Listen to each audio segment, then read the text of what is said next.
Good afternoon and welcome live to Portsmouth Harbour. The pictures you're seeing right in the centre of them is the Type 45 destroyer HMS Dragon. This is a special programme going out live on the BFBS Forces News Facebook and YouTube streams. It's Tim Cooper with you live. Pictures coming to you from my cameraman Lewis Bartley, who's alongside me here at the Round Tower, the historic Tudor tower at the entrance to Portsmouth Harbour, where in perhaps as few as 10 to 15 minutes time, HMS Dragon will be coming past us. Scores of families have made the journey down here today to see the ship off after what has been an extraordinary period of time as this vessel has been readied for an incredibly important mission. HMS Dragon will sail from Portsmouth Harbour to the Eastern Mediterranean. There her mission, very simple, to help protect the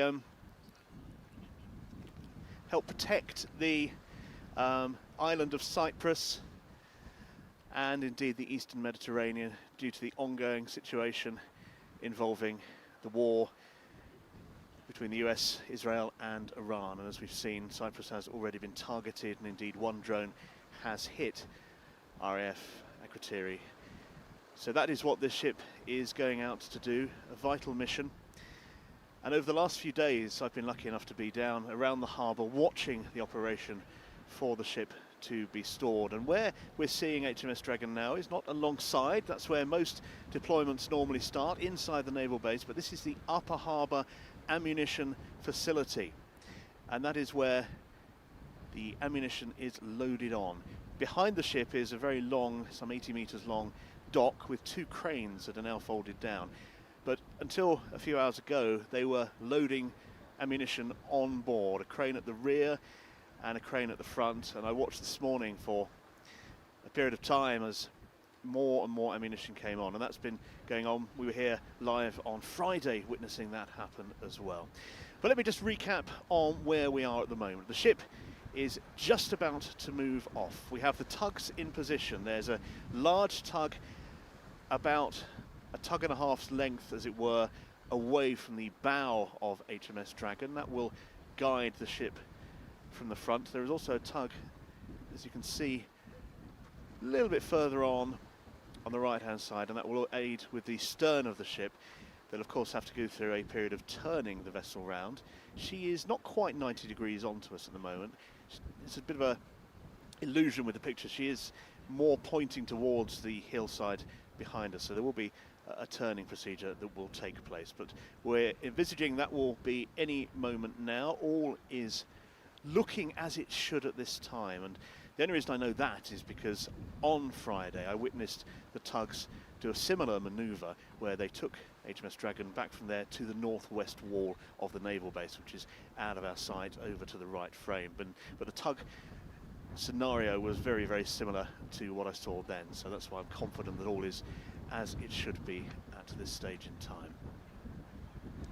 If you're just joining us, it's Tim Cooper with you live from Portsmouth as we prepare to wave off HMS Dragon on her mission to the Eastern Mediterranean. I've been speaking to family members who've gathered here at quite short notice, some of them today, to be part of this send-off. And whenever there is a deployment, no matter the duration, there's always some sadness, there's always some pride, but there is definitely a small sense of trepidation for a number of reasons. The obvious one being that the ship is going into a zone where there is an active conflict happening just over the horizon. And secondly, the other thing that is playing on a lot of people's minds here today is the duration. There is no end date to this. We don't know how long this ship and the ship's company will be away for. It could be weeks, it could be months. We simply don't know at this stage. And when you don't know something, that tends to play on your mind. So a little bit of anxiety there, trepidation, sadness, but also, and always, I would say the dominant, pride. Pride in what the Royal Navy sailors are capable of doing, what their ships and equipment are capable of doing, and the fact that they are willing to take the King's shilling, sign up to the Royal Navy and be prepared to leave their loved ones at the drop of a hat and sail halfway around the world to do their duty. So that is what we're hoping to see in the next few minutes. Holding firm in her position just at the moment, but when she does begin to move away from the upper harbour ammunition facility jetty, this shouldn't take too long, or certainly that's my best feeling about it. I think I'm seeing this from a long distance, but you may be able to see it more clearly at home. I think the ship is starting now to move. Little tiny bit there. Yeah, but there is now, as you can see on the jetty at the stern of HMS Dragon, one of the pillars supporting it, the gap is widening between it and the ship. So I am fairly confident to say that the ship is now getting underway, slowly at first as she moves away from the facility, which was specially built, incidentally, for the Type 45 destroyers. And the reason they load with ammunition in the middle of the harbour, some 800 metres from the nearest point of land, is for the sake of safety, should something go wrong. The system is very, very clever these days, lots of automated loading, but you still do need to load things on by crane, and we saw missile tubes on Friday being loaded on, so they do that in the relative safety of the harbour, which protects the base and the civilian community as well. So yeah, slowly underway, and we will see her now, once she's moved away from the jetty, begin to turn towards us. The Type 45 destroyer really is an advanced piece of equipment. She strikes with venom, which is a bit of a pun because the Sea Viper missile system is her primary weapon there. It can target and destroy multiple targets simultaneously, and it's designed to protect both land and sea forces from aircraft and drone attacks, and to defend the naval fleet against supersonic anti-ship missiles. So yeah, Sea Viper, principal weapon of the Daring class of destroyer, and it's an incredibly clever principal weapon. It utilises long-range missile directing radars and a combat control centre, and they launch those missiles from vertical missile silos. They're what we saw being loaded on Friday. And Sea Viper can launch 8 missiles in under 10 seconds and guide up to 16 missiles simultaneously. Now, part of what helps that to happen is the unusual shaped Samsung radar system. That's in the big dome that you can see right at the top of the superstructure. Really does set apart Type 45s and identifies them. Now, it's a spherical surveillance device, you can tell that because it's round, and it can detect and track threats from only 250 miles away. It can also guide friendly missiles onto their target. And unlike a conventional radar, which does one thing at one time, Samsung can perform several functions at once. It's got really, really good range, really good accuracy as well. And it has something that I'm not entirely sure what it means, but it's called adaptive waveform control. The reason I mention it though is because it's really important. It's immune to enemy jamming. So that suite of facilities there is well protected, as well as being incredibly accurate and intelligent. And intelligent is, I think, the word that sums up best the suite of arms that we've talked about just there. The way they are guided in and can simultaneously deal with developing threats in multiple areas. So really, really impressive. And while I've been telling you about that, quite a lot has happened. The ship has almost pretty much entirely cleared, in fact, yeah, now has cleared the Upper Harbour ammunition facility. And as soon as that is a little bit further away, the ship will begin to turn her bows towards where we're standing at the harbour mouth. Lots of nervous laughter going on around me at the moment. I've seen the gambit of emotions expressed here today, as you can well imagine. And yeah, it's going to be a lot of cheers, I hope, as the ship goes past us in just a few minutes' time.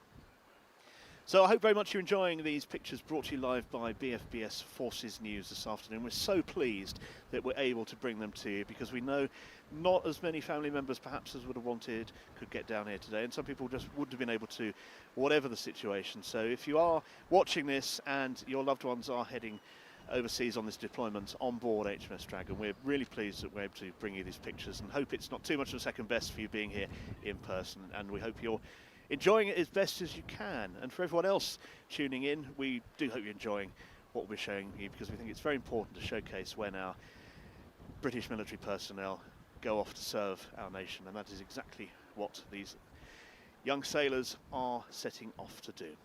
So the tug now back, going at right angles to bring round the bow of HMS Dragon, a bow that is unique on Type 45 certainly, has the red dragon there stenciled on, very much emblematic of this ship and the ship's affiliations with the Welsh nation. So there we go, what a great shot you have now of HMS Dragon turning towards us and going slightly beyond. I suspect now the tug will then move once more in front as she gets into the channel, which will bring her down towards us. So the tug just getting her into that position. Again, this view is slightly foreshortened and slightly, she looks right in the middle of the harbour, but she'll want to come across a little bit right into the sort of main channel that takes her out. Sorry, I'm pausing a little bit. A weird thing's happening to me that's never happened before. I'm hearing my voice back from all sorts of mobile devices that people are watching on, which is a little off-putting, but fair enough. It's a good thing to do, and I'm very glad people are tuning in. But it is a bit strange. I'm coming out myself in stereo. So now, moving forward again, and the tug, as you can see, slightly, now she's corrected the path of the ship, will bring her onto that main route out. Now, we've talked a lot about the capabilities of the Type 45 destroyer. Let's talk about when they've been used in action, and indeed how they train for the scenarios they're going into. Well, beginning with HMS Dauntless back in September 2010, all of the Royal Navy's Type 45 destroyers have been training on how to intercept and destroy drones. They do that up at Benbecula in the Outer Hebrides. They take on a Mirak drone, which can fly at speeds of up to 600 miles an hour, and as low as 10 feet, as high as 14,000 feet. And the Samson array helps track those, and Sea Viper missiles can be deployed to neutralise those. So that training is really, really important for the mission that HMS Dragon is going on to do, because that is potentially the sort of threat she will be facing. But how successful are Type 45s in a combat scenario? Well, we do have recent evidence of this. And I mentioned on Friday, if you're watching then, as we saw the missiles being loaded on, HMS Diamond is a great example of the capabilities of the ship and her drone taking out function used in reality. And Diamond shot down a suspected attack drone launched from a Houthi-controlled area of the Yemen with the Sea Viper, in what the MOD said was the first time in decades that the Royal Navy had shot an aerial target in anger. And on the 10th of January 2024, the Houthis carried out a more daring attack on UK and US shipping. It was a barrage of missiles, in fact, and they were all shot down by Diamond and the ship she was alongside, which was the USS Dwight D. Eisenhower at the time, and the other naval vessels there as well. So we have proof, if it were, that the wonderfully described Sea Viper system, the Samson system, all of that, we have proof that it really can and does work when it's needed. Now, of course, everybody will be hoping that the ship won't have to test its abilities off the coast of Cyprus or in the eastern Mediterranean, or wherever she may be tasked to go. Everyone hopes that that won't be needed, but hopefully it is reassuring that those systems have been tested in anger and were proven to be up to the mark. There we go. She's right on her line now that she wants to be on. Normally when we're covering these ship departures, we see, or we don't see in fact, for the first maybe even 10 minutes, the ship, because she's out of the way around the north wall of the harbour. So it's been nice to see the manoeuvring away from the jetty there today, all the way through. It's a grey day here in Portsmouth, nothing of what it was yesterday morning. In fact, right through to the afternoon, the whole harbour was shrouded in mist. HMS Diamond was taken from the north wall of the naval base to the ammunition facility, and she was completely shrouded in mist. We were able to track the tugs moving her, but we couldn't see any of them. And it was a very strange sight indeed. We did finally get a glimpse of the ship shrouded in the mist, and she, yes, had indeed moved, which we were very pleased about. But very, very strange scenario and very eerie indeed. But it was good that the tugs were able to get her out there to continue that vital process of loading her with ammunition for this deployment, which has taken place today. This is BFBS Forces News, and you're watching with us live from our vantage point at the mouth of Portsmouth Harbour, where in just 5 to 10 minutes time, in my estimation, HMS Dragon will be alongside us and on her way to this vital role that she's been tasked to fulfill, helping to protect Cyprus, British personnel there, civilians there, indeed work in the broader Eastern Mediterranean, to be a presence there to do whatever she is needed to do. As the war between the US, Israel and Iran continues, as Iran continues to lash out in anger at her other neighbours and nations in the Middle East area. And as we've seen, and as I mentioned earlier, Cyprus has been targeted by drones, one indeed striking the base. Others indeed were intercepted. And we've seen a build-up of military capabilities to protect the sovereign base areas of Cyprus. And this is one that I know a lot of people have been really keen to see come into play. It's a relatively straightforward journey, as I'm sure anyone with the vaguest knowledge of geography will know. She'll come out of Portsmouth Harbour into the Solent, off past the Nab Tower, which is off Bembridge on the Isle of Wight.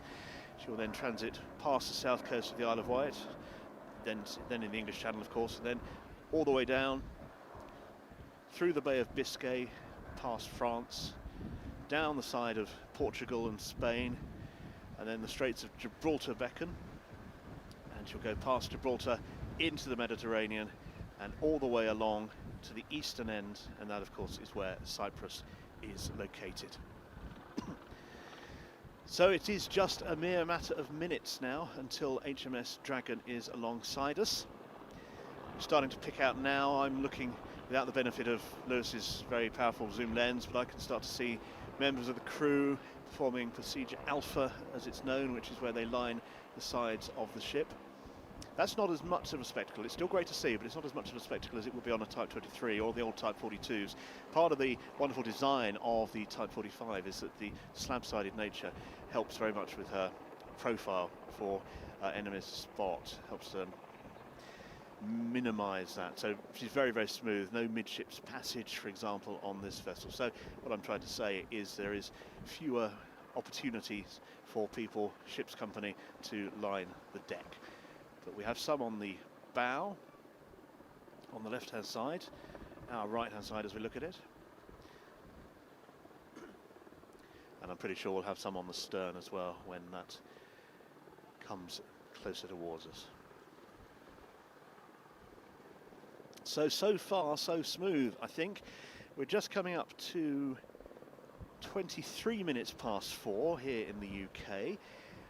And so we've taken about 20 minutes so far for this whole operation.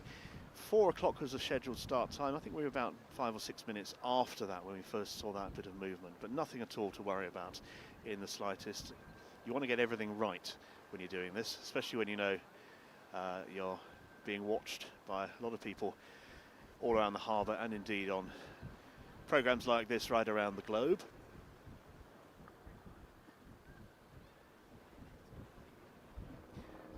I don't know what your thoughts are on the Dragon motif on board the front of the ship, but I think it's absolutely lovely and a really, really stunning way to identify this ship. Very nice indeed.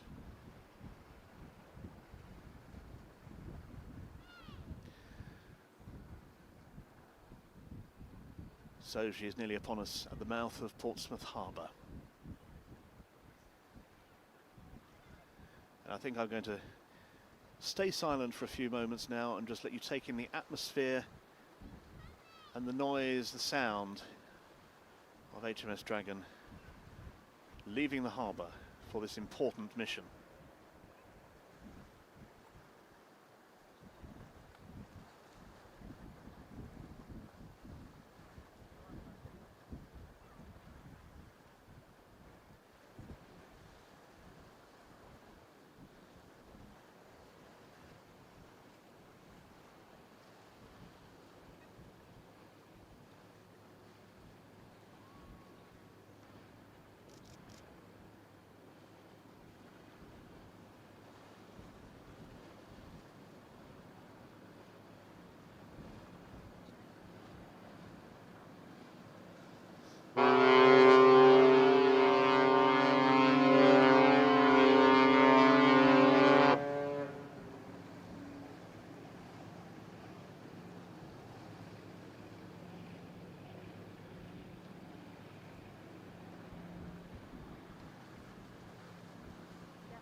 And so HMS Dragon leaves Portsmouth Harbour after an intense period of preparation, has got her ready to deploy to the Eastern Mediterranean. Members of the ship's company there lining the ship, the odd wave.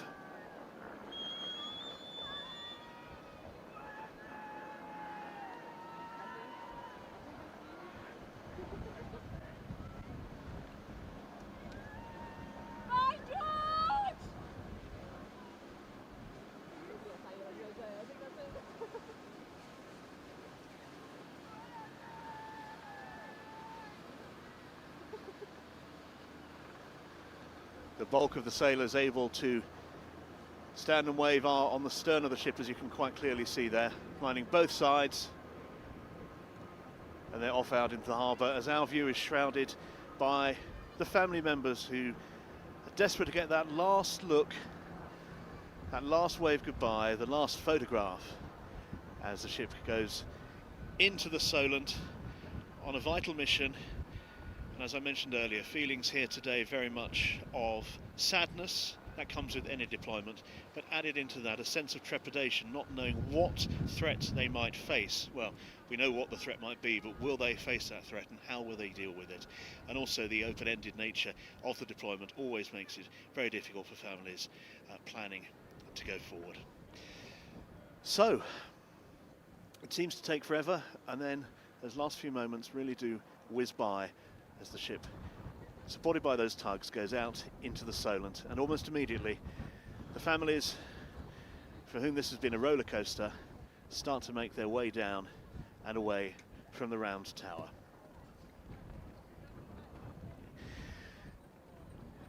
Across the St George flag there flying high, as we get one more glimpse just coming into view now of HMS Dragon as she heads out.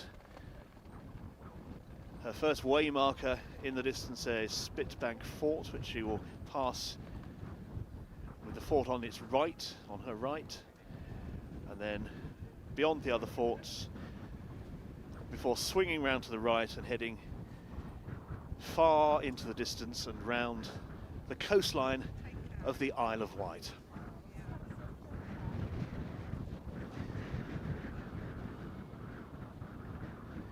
We hope you've enjoyed being with us today, and we've been really pleased to be able to bring you this live on BFBS Forces News on both YouTube and Facebook, and those streams will be available for you to look at and direct others to who may have missed this live departure today. From Lewis Bartley, who's been filming this, and from me, Tim Cooper, and the entire team back at BFBS HQ, BFBS HS? I can't even get the name right, BFBS HQ. Thanks very much for watching, and from me, goodbye.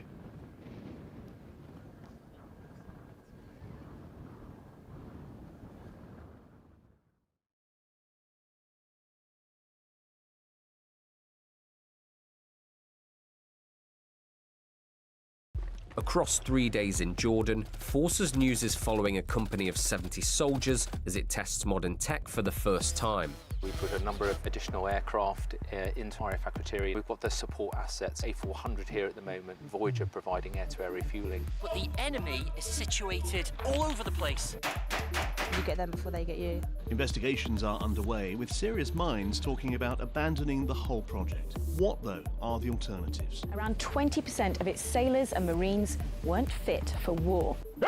Ever been an Avatar before? Never been an Avatar before, no, first time.